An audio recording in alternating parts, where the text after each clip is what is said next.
안녕하세요. 위니스쿨의 위니입니다.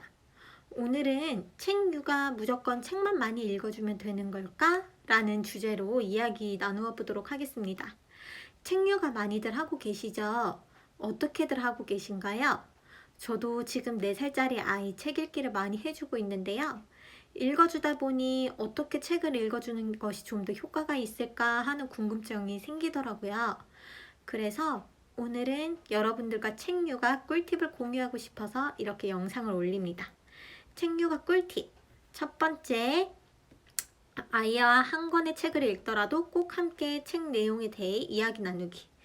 두 번째, 아이가 같은 책을 반복해서 읽어달라고 해도 계속 읽어주기.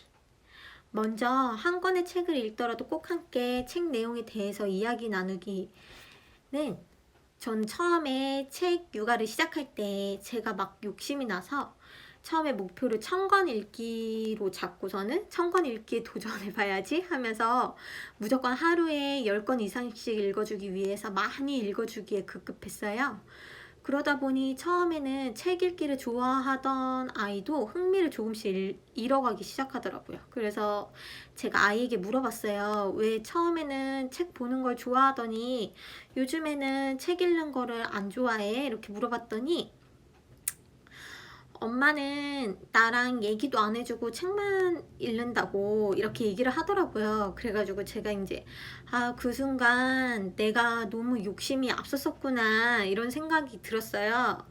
유대인 교육법에서도 나왔던 얘기인데 아이들은 부모와 또 어른들과 대화를 하면서 뇌발달이 많이 일어난대요. 그래가지고 평소 어떤 식으로 대화를 많이 해야 하는 건지 모를 때도 있잖아요. 그래서 책 읽는 시간에 책 내용에 대해서도 이야기 많이 나누고 그 내용을 가지고 확장 활동을 해봐도 좋겠다는 생각이 들었어요. 그래서 제가 했던 확장 활동은 예를 들어서 다람쥐에 대한 책을 읽었으면 가을과 도토리에 대한 이야기까지도 나누어 보는 거예요. 또 이제 아이가 좋아하는 아이들마다 자신이 좋아하는 확장 활동이 다를 수 있는데 저희 아이 같은 경우는 미술 활동을 좋아해가지고 요즘 같은 계절에는 밖에 나가가지고 낙엽도 주워보고 그 낙엽을 가지고 와서 같이 이제 미술 활동도 함께 해보고 낙엽에 대해서도 이야기 나누어 보고 또 낙엽에 대한 노래도 있잖아요. 그 노래도 같이 불러보고 이런 식으로 같이 확장 활동도 해보고 이야기 나누기도 많이 해보니까 아이가 책 읽기도 좋아하고 또 평소에 책을 읽는 시간이 아니라 일상생활을 할 때에도 그 책에서 읽은 내용과 저와 함께 했던 확장 활동에 대해서도 나눴던 정보에 대해서도 이야기를 많이 하더라고요. 그래가지고 또 그리고 이제 마트에 가다가도 낙엽이 떨어진 걸 보면서 엄마 지금 가을이라서 낙엽이 떨어져서 발로 밟으니까 바스락바스락 소리가 나 이렇게 언어로 표현도 하는 걸 보니까 어휘력이 풍부해졌구나 하는 생각도 들었어요. 그러면 두 번째로 아이가 같은 책을 반복해서 읽어달라고 할 때 어떻게 하는 게 좋을까요? 이거는 많이 알고 계실 것 같은데 계속 읽어주는 게 좋다고 많이들 얘기하죠.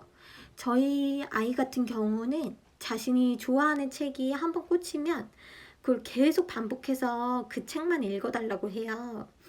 저는 아동학을 전공해서 아이에게 같은 책을 반복해서 읽어주는 게 좋다는 걸 알고 있었기 때문에 읽어주었지만 그러면서도 저는 좀 약간 이게 제가 지루하기도 하고 이게 진짜 효과가 있는 걸까 하는 의구심이 들 때도 있었어요. 그래서 제가 한번 읽어주면서도 의구심이 들었었는데 언제 이게 정말 효과가 있구나 하는 확신이 들었냐면 아이가 자주 이 헬리콥터 책 출동 헬리콥터라는 이 책을 되게 좋아해가지고 이 책을 자주 갖고 와가지고 읽어달라고 하는데요. 이 책 안에 내용을 보면은 글밥이 되게 많고 내용이나 어휘도 어른들이 잘 모르는 것도 막 나와요. 근데 이제 여러 번 읽어주다 보니까 아이가 어느 날 이 안에 그림 보이시죠? 이 그림을 보면서 이거는 속도계고 이거는 고도계고 이거는 나침반이고 이거는 조종관이고 이건 피치레버야 이러면서 자기가 스스로 그 단어들을 외우고 저한테 얘기를 하더라고요. 그래서 제가 너무 깜짝 놀랐어요. 4살짜리 아이가 저런 어른들도 잘 모르는 단어들이랑 그림을 외워가지고 얘기를 하는구나 하는 생각을 하면서 아, 진짜 같은 책 내용을 반복해서 읽어주는 것이 아이한테 완전히 책을 완전히 이해하게 되는데 도움이 되겠구나 하는 생각을 했던 적이 있어요.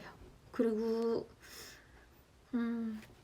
이 아이한테 계속 같은 책을 읽어주면 좋다는 전문가의 의견도 여기 이 책 How to Teach Your Baby to Read 라는 이 원서책에 나와 있는데, 여기에서 나와 있는 내용 중에 대표적인 게 한 번 읽어주었다고 해서 아이들이 책의 내용을 전부 이해할 수는 없어요. 이때 엄마가 귀찮다는 이유로 아이에게 복습할 기회를 빼앗으면 안 됩니다 하는 내용이 나와요. 그래서 저는 이 책을 읽으면서도 같은 책을 반복해서 읽어주는 것이 아이한테 좋고, 또 제가 경험으로도 느꼈던 것이 있기 때문에 이 꿀팁의 2번째 꿀팁으로 가져왔습니다. 너무 신기하지 않나요? 아이들은 정말 어른들이 생각하는 것 이상으로 무한한 가능성이 있다는 것을 제가 책 육아를 하면서 깨달았는데요. 오늘은 책 육아를 하는 엄마들에게 좀 더 효과적으로 어떤 방법을 쓰면 좋을지 2가지 꿀팁을 가져왔습니다. 그러면 저는 다음 시간에 또 뵐게요. 안녕!